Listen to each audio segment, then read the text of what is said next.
Boa tarde a todos, começando mais um quadro Cidadania.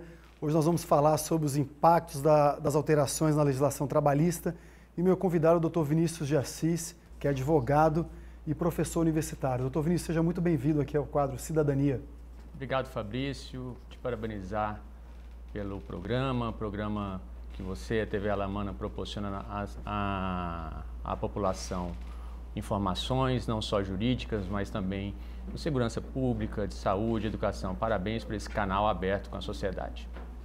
Dr. Vinícius, no final de 2017 foi aprovada a nova lei trabalhista com as alterações. O que foi que mudou de lá para cá?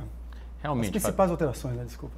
Realmente, Fabrício, no final de 2017, uma lei, a 11.467, ainda no governo do ex-presidente Michel Temer, aprovou-se uma série de mudanças na legislação trabalhista, na nossa CLT.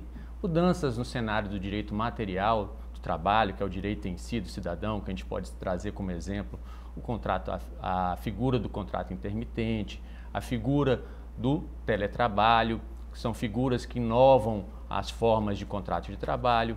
Houve alteração, por exemplo, nas jornadas de trabalho também, por exemplo, com a extinção das horas itinerary, que são aquelas horas de percurso entre trabalho e empresa, a questão também da diminuição daquele intervalo intra-jornada que a gente tem para o almoço, que era de 1 hora e agora, através de acordo coletivo de trabalho, pode ser reduzido em até 30 minutos. Nesse cenário, no direito em si, no direito material do trabalho, mas também houve alteração no direito processual. Direito processual, o que é, Vinícius? É o direito pelo qual caminha o processo trabalhista, é o direito que rege como um processo trabalhista anda. Então, houve todo esse cenário de mudanças ainda no ano de 2017, conforme você disse. Dr. Vinícius, a legislação ela foi aprovada meio que rapidamente, houve muito pouca discussão. Isso influenciou negativamente ou não nessa nova legislação trabalhista que entrou em vigor?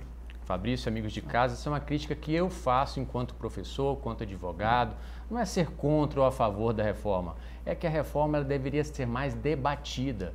Isso, instrumentos normativos internacionais impõem aos países que, quando se altera normas trabalhistas, você tem que ouvir as partes. Quem são as partes interessadas? As partes interessadas são o empregado, o empregador e o Estado. E eu acho que houve uma ausência de debate. Houve, por exemplo, lá no final de 2016, anunciava essa reforma como uma mini-reforma e ia alterar somente 2 dispositivos.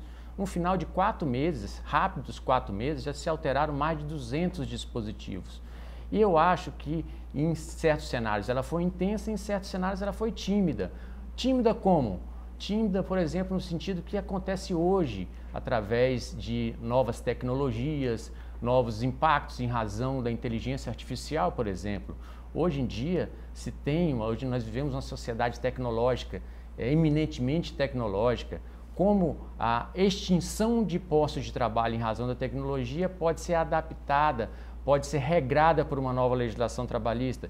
Isso, a reforma se omitiu, ela não falou. Não, recentemente, um banco americano extinguiu 360 mil horas de trabalho através de implantação de inteligência artificial. Então, a reforma ela foi, diria, omissa e se apequenou nesse sentido de não ter ido à frente quanto ao futuro das relações de trabalho.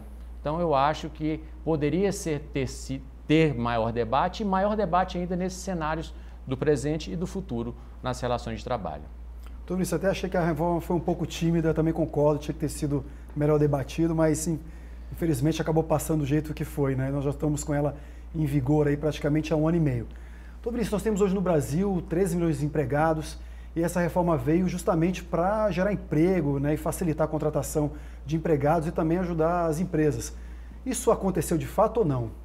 Olha, um dos argumentos que reforçou a necessidade de reforma trabalhista, a necessidade de alteração da legislação trabalhista, foi a necessidade premente de todo trabalhador conseguir emprego.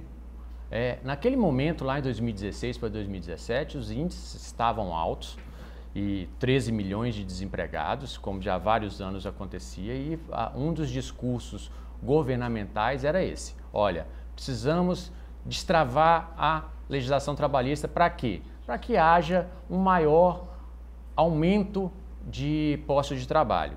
E naquele momento foi um dos discursos que se implantou a reforma trabalhista e hoje, passado quase 1 ano e meio da edição da nova legislação trabalhista, nós temos hoje um cenário ainda muito grave de desemprego. Ontem mesmo, Fabrício, eu vendo nos noticiários nacionais, um supermercado de São Paulo anunciou 160 novos postos de trabalho. Eles estão construindo um novo supermercado e anunciou 160 novos postos de trabalho. Ali formou-se fila na madrugada. Milhares de pessoas foram para aquela fila para tentar empregos de toda ordem.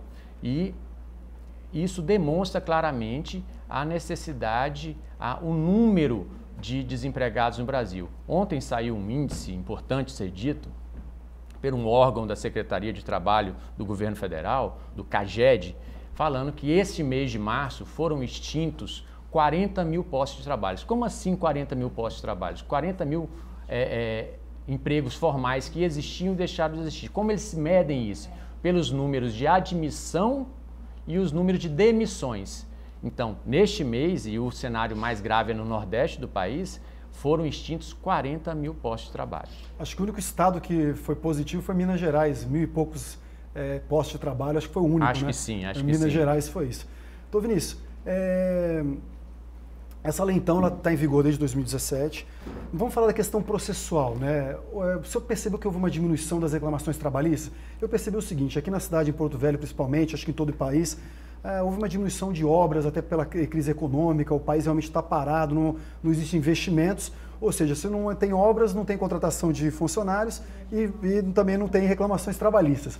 Esse é um dos motivos ou também a questão processual, a alteração da legislação também intimidou um pouco, né, aquelas pessoas que queriam buscar seus direitos na justiça do trabalho? Quais foram as alterações principais que fez que realmente diminuísse essa busca pelos direitos trabalhistas? Eu acho que essa é a boa sua colocação nesse sentido, porque eu acho que junta-se um cenário econômico ruim com a alteração da reforma trabalhista. Como eu disse no início, além dos direitos materiais, o direito processual foi alterado. E foi alterado com a intenção do legislador de diminuir, sim, as demandas trabalhistas. Como ele fez isso? Ele fez isso levando ao trabalhador possíveis custas do processo. Custas processuais, honorários advocatícios de sucumbência. O que são honorários advocatícios de sucumbência? Os honorários que, se você perder a ação, você vai pagar ao advogado da outra parte. Honorários, caso haja uma perícia e você o objeto da perícia, você também vai pagar os honorários do perito. Então, hoje, na Justiça do Trabalho, há um limite de 40% do teto do regime de previdência social que, se você recebe a mais que isso, você não pode ser beneficiário da justiça gratuita, né? E o que acontece então, Fabrício? Hoje, um trabalhador que tem, por exemplo, horas extras a receber que não recebeu do seu patrão, para ele ingressar na Justiça do Trabalho, hoje ele tem que tomar muito cuidado. Por quê? Se ele não tiver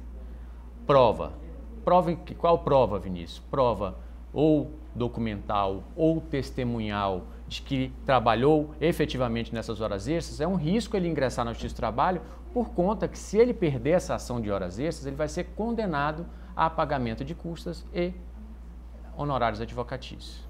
Luiz, também tem muita gente que vai lá para mentir, né? Leva lá o amigo, faz uma espécie de um acordo. Você vai lá, fala, você depõe a meu favor, que eu vou depor a seu favor, e depois a gente racha aí o que a gente lucrar.